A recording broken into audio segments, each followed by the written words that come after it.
Le 12 avril 1961, à Baïkonour en Union soviétique, pour la première fois un homme, Youri Gagarin, s'envole vers l'espace. 108 minutes et une révolution complète de la Terre plus tard, le premier cosmonaute de l'histoire regagne sain et sauf le sol en parachute, après s'être éjecté de sa capsule. Le vol, annoncé après sa réussite, stupéfait le monde entier. Les Soviétiques, les premiers, ont envoyé un humain dans l'espace.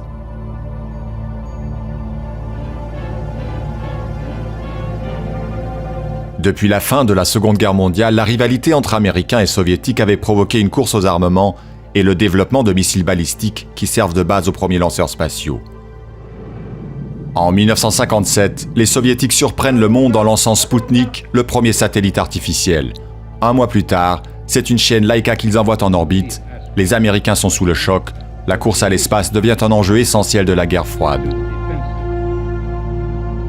L'impact planétaire de ces premiers succès spatiaux conduit Moscou à travailler d'arrache-pied pour envoyer un homme dans l'espace.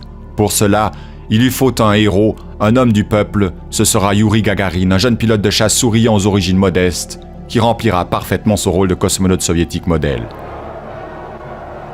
Après la prouesse de son vol orbital, Gagarin est accueilli en triomphe à Moscou et reçoit le titre de héros de l'Union soviétique. Célébré dans le monde entier, icône soviétique trop précieux, il ne retournera jamais dans l'espace. L'exploit de Gagarin poussera le président américain Kennedy à lancer la course à la Lune. La conquête spatiale n'est plus qu'un instrument politique, un formidable moyen de propagande. En 1969, un an après la mort de Gagarin dans un accident d'avion, l'Amérique prend sa revanche en envoyant le premier homme sur la Lune.